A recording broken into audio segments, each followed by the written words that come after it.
உக்ரைனுக்கு வழங்கி வந்த ராணுவ உதவிகளை தற்காலிகமாக நிறுத்தியது அமெரிக்கா. வெள்ளை மாளிகையில் கடந்த வாரம் உக்ரைன் அதிபர் ஜெலன்ஸ்கியுடன் வாக்குவாதம் ஏற்பட்ட நிலையில் அமெரிக்க அதிபர் டிரம்ப் அதிரடி.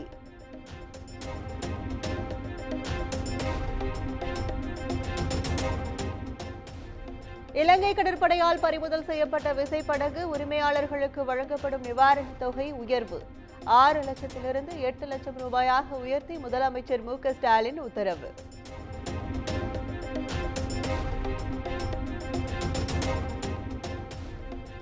இலங்கை சிறையிலிருந்து விடுவிக்கப்பட்ட 14 மீனவர்கள் விமானம் மூலம் சென்னை வருகை. உற்சாக வரவேற்பு அளித்த மீன்வளத்துறை அதிகாரிகள்.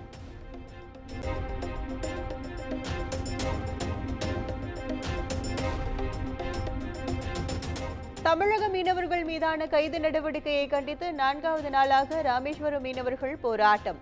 மீனவர்களுடன் மீன்வளத்துறை அமைச்சர் அனிதா ராதாகிருஷ்ணன், ஆட்சியர் உள்ளிட்டோர் பேச்சுவார்த்தை.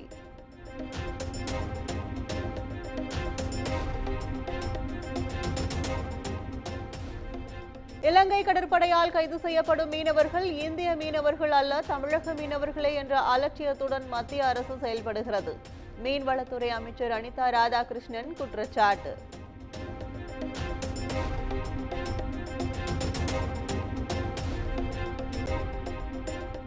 மத்திய அரசு இந்தியை திணிக்க முயற்சித்தால் எதையும் சந்திக்க தயார். ஊரக வளர்ச்சித்துறை அமைச்சர் ஐ. பெரியசாமி சவால்.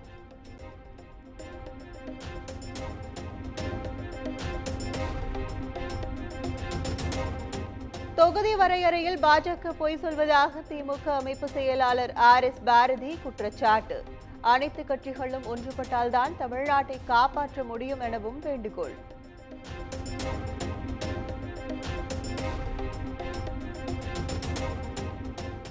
தொகுதி வரையறை தொடர்பான அனைத்து கட்சி கூட்டத்தில் பாஜகவும் பங்கேற்க வேண்டும். தூத்துக்குடி எம்பி கனிமொழி வேண்டுகோள்.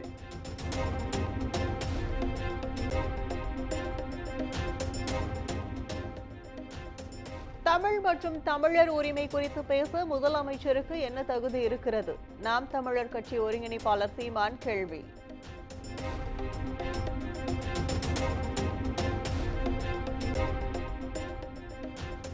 கனிம வள கொள்ளையை கண்டித்து வருகிற 6ஆம் தேதி தென்காசியில் கண்டன ஆர்ப்பாட்டம். அதிமுக பொதுச் செயலாளர் எடப்பாடி பழனிசாமி அறிவிப்பு.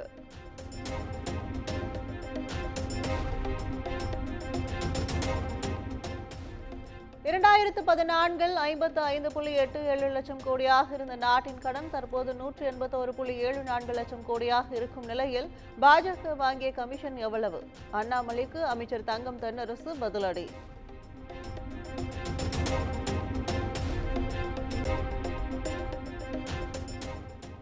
மத்திய அரசு கடன் பெற்றது நாட்டின் உட்கட்டமைப்பை மேம்படுத்தத்தான். ஆனால் தாங்கள் வாங்கிய கடன் எதற்காக?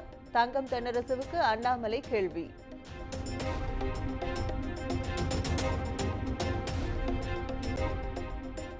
காவிரி ஆறும் கூவம் ஆறும் ஒன்றாக முடியாது என முதலமைச்சர் மு.க.ஸ்டாலின் குறித்து அதிமுக முன்னாள் அமைச்சர் ஜெயக்குமார் விமர்சனம். அப்பா அண்ணன் என அழைக்க சொல்வது நாட்டுக்கு முக்கியமா எனவும் கேள்வி.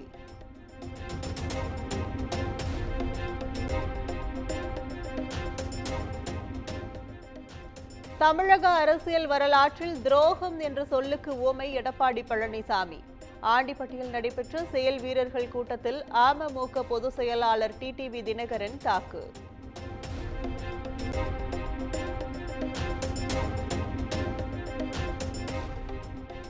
திமுக கூட்டணியில் தங்களுக்கு எந்த ஒரு நெருக்கடியும் இல்லை. கருத்து முரண்கள் இருந்தாலும் கட்டுக்கோப்பாக இருப்பதாக திருமாவளவன் பேட்டி.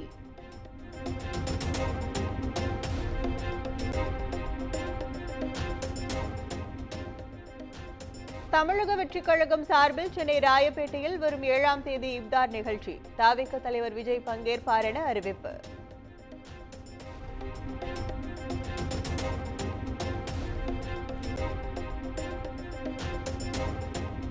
தமிழ்நாடு முழுவதும் பாலியல் குற்றங்களை தடுக்கும் வகையில் விழிப்புணர்வு கருத்தரங்கை நடத்த தமிழக வெற்றிக் கழகம் முடிவு.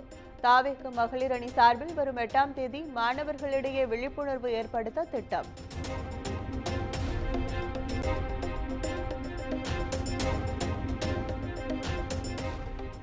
தென் மாவட்டங்களில் இருந்து தாம்பரம் வரை இயக்கப்படும் அரசு பேருந்துகள் இன்று முதல் கிளாம்பாக்கம் வரை மட்டுமே இயக்கப்படும். தாம்பரத்தில் ஏற்படும் போக்குவரத்து நெரிசலை தவிர்க்கும் வகையில் நடவடிக்கை.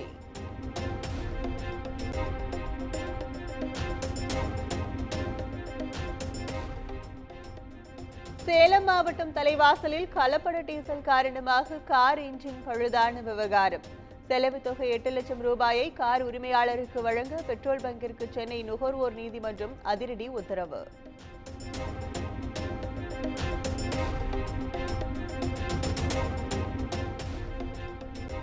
மனிதனின் வாழ்க்கையில் கொண்டுவரும் எந்த திணிப்பும் வெற்றியடையாது. மும்மொழி கொள்கை மற்றும் இந்தி திணிப்பு குறித்த கேள்விக்கு நடிகர் விஷால் பதில்.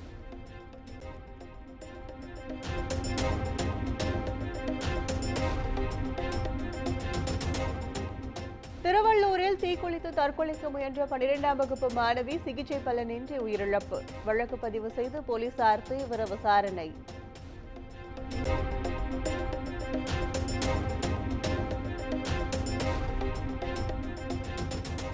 விழுப்புரம் திருவெண்ணைநல்லூர் அருகே காதலனுக்கு தேநீரில் எலி மருந்து கலந்து கொடுத்த விவகாரம். தலைமறைவாக இருந்த காதலியை கைது செய்த போலீஸ்.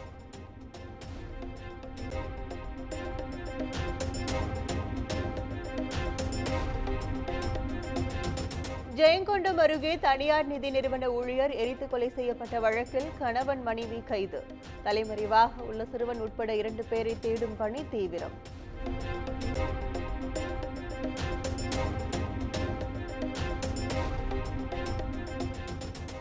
காஞ்சிபுரம் மாவட்டம் படப்பை அருகே குப்பைமேட்டில் திடீர் தீ விபத்து. கொழுந்து விட்டு எரியும் தீயை அணைக்கும் பணியில் தீயணைப்பு வீரர்கள்.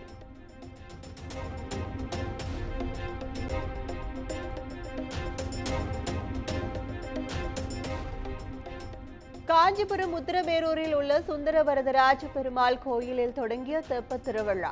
திருக்குளத்தை 3 முறை ஸ்ரீதேவி பூதேவியுடன் வலம் வந்து பக்தர்களுக்கு அருள்பாலித்த சுந்தர வரதராஜ பெருமாள்.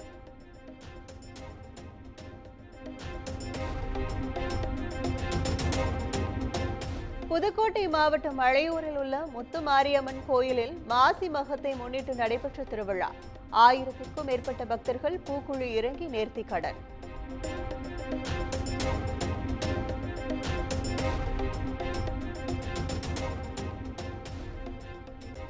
ஓசூரில் வீட்டில் தனியாக இருந்த சிறுமிகளுக்கு பாலியல் தொல்லை அளித்த விவகாரம். பள்ளி மாணவர்கள் உட்பட 5 பேர் போக்சோ சட்டத்தில் கைது.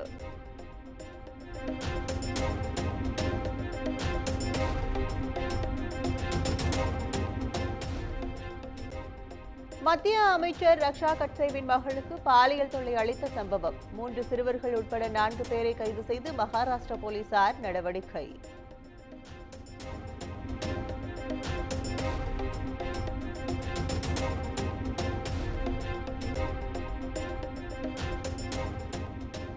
இமாச்சல பிரதேச மாநிலம் மனாலி மற்றும் லடாக்கில் கொட்டும் பனிமழை. காணும் இடமெங்கும் வெண்போர்வை போர்த்திய பனியின் ரம்யமான காட்சிகள். திருப்பதி வரும் பக்தர்களுக்கு தரிசன டிக்கெட் இருந்தால் மட்டுமே அறைகள் ஒதுக்கீடு செய்யப்படும். புதிய நடைமுறையை கொண்டு வந்த தேவஸ்தானம்.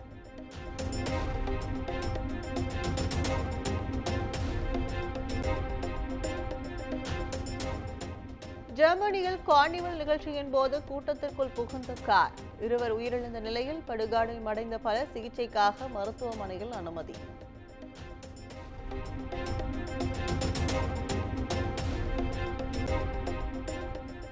சாம்பியன்ஸ் டிராபி தொடரின் முதல் அரையிறுதிப் போட்டியில் இந்தியா ஆஸ்திரேலியா அணிகள் இன்று பல பரீட்சை. இறுதிப் போட்டிக்கு செல்லும் முனைப்பில் இரு அணிகளும் தீவிர வலைப்பயிற்சி.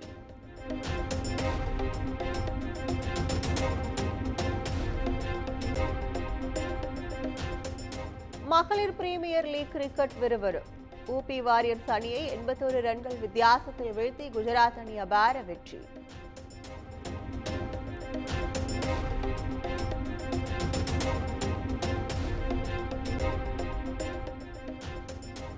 கார்த்திக் சுப்ராஜ் இயக்கத்தில் சூர்யா நடிக்கும் ரெட்ரோ திரைப்படம். கண்ணாடி பூவே பாடலின் மேக்கிங் மற்றும் சண்டை காட்சிகளை காமிக் வடிவில் வெளியிட்ட படக்குழு.